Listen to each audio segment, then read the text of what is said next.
জলাশয়ের পর এবার নদী ভরাট করছে তৃণমূল। বাগদায় নদী ভরাট করে অবৈধ নির্মাণ। তৃণমূল পঞ্চায়েত প্রধানের বিরুদ্ধে নদী ভরাট করে অবৈধ নির্মাণের অভিযোগ। সরকারি জমিতে অবৈধ নির্মাণের অভিযোগ। তৃণমূল পঞ্চায়েত প্রধান সঞ্জিত সর্দারের বিরুদ্ধে অভিযোগ। প্রতিবাদে পথে বিজেপি। বাগদায় রাস্তা অবরোধ করে বিক্ষোভ প্রতিবাদ। বাগদা থানায় অভিযোগ দায়ের বিজেপির।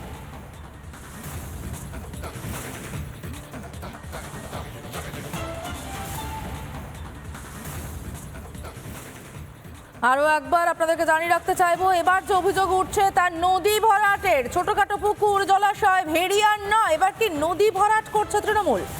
বাগদার নদী ভরাট করে অবৈধ নির্মাণ। তৃণমূল পঞ্চায়েত প্রধানের বিরুদ্ধে নদী ভরাট করে অবৈধ নির্মাণের অভিযোগ। সরকারি জমিতে অবৈধ নির্মাণের অভিযোগ। তৃণমূল পঞ্চায়েত প্রধান সঞ্জিত সর্দারের বিরুদ্ধে অভিযোগ। প্রতিবাদে পথে বিজেপি।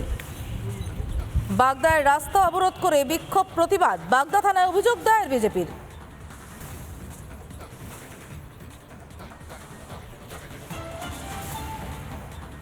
যে ছবি দেখতে পাচ্ছেন, পুলিশের সঙ্গে বচসার ছবি দেখতে পাচ্ছেন, বিজেপি নেতা কর্মীদের বিক্ষোভ, সেই ছবি।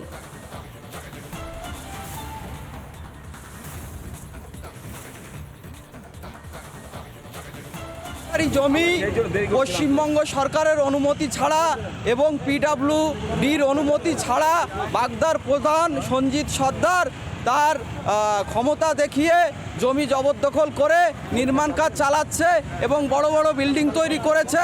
আমরা এখন দেখতে পাচ্ছি তৃণমূলের বড় বড় লিডাররা, প্রধান, পঞ্চায়েত প্রধান, তারা জমি দখল করে, সরকারি জমি দখল করে বড় বড় দোকানঘর তৈরি করছে।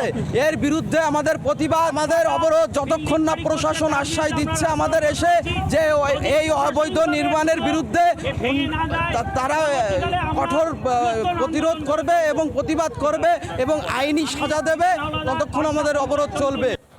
অবৈধ নির্মাণের পর নির্মাণ হয়ে যাচ্ছে বাগদার বুকে। আমরা দেখেছি, আমরা অনেকবার প্রতিবাদ করেছি, অনেকভাবে জানিয়েছি, সবাইকে জানিয়েছি, কিন্তু এর কোনো ব্যবস্থা নেওয়া হচ্ছে না। বিভিন্নভাবে সরকারি আধিকারিকরা এরা করছে জানেন, এখানে সমস্তটাই টিএমসি নেতাদের সঙ্গে তাল মিলিয়ে চলছে। আমাদের এটা অনির্দিষ্টকালের জন্য চলবে, যতক্ষণ না আমাদের কাছে পিডব্লিউ থেকে বিডিও ওসি এসে আমাদের আশ্বাস দিচ্ছেন, আমাদের আন্দোলন না মানছেন, আমাদের দাবি যতক্ষণ না মানছে ততক্ষণ চলবে।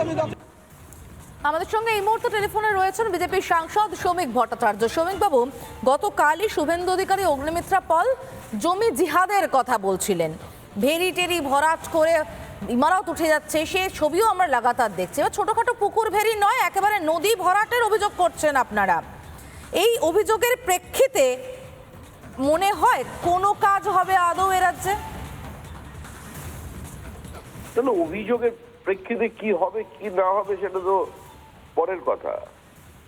এই অভিযোগই তো মোটামুটি মানুষ খুব একটা গ্রহণ করবে না। কারণ হচ্ছে তৃণমূল হচ্ছে সর্বব্যাপী, সর্বত্রগামী, সর্বস্পর্শী। তৃণমূল সর্বভূক।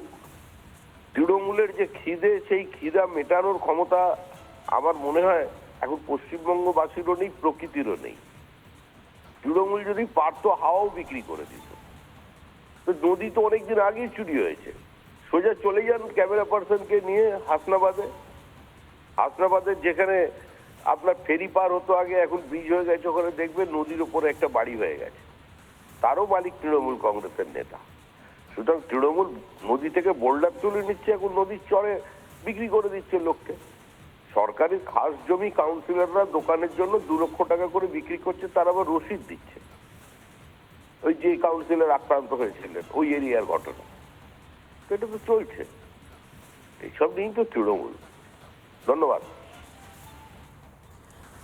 আমাদের সঙ্গে কথা বলার জন্য। আমরা কথা বলছিলাম বিজেপি সাংসদ শ্রমিক ভট্টাচার্যের সঙ্গে। পঞ্চায়েত প্রধান, তৃণমূলের পঞ্চায়েত প্রধান সঞ্জিত সর্দার, তিনি কি বলছেন এ বিষয়ে শুনবো। এখন কিচ্ছু নেই, একটা মিথ্যা অভিযোগ আনা হচ্ছে। তারা আপনার খতিয়ে দেখুন বা তারাও খতিয়ে দেখুক, কয়েকশো মানুষ বেকার ছিলে, তারা ওই মান্ডির সামনে পিডব্লিউতে পুরো দোকান পেতে তারা ব্যবসা বাণিজ্য করছে।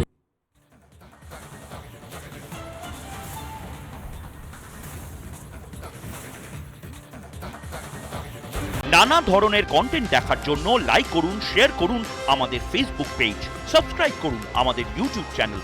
পাশাপাশি অন্যান্য ব্রেকিং নিউজের জন্য অবশ্যই চোখ রাখুন রিপাবলিক বাংলায়।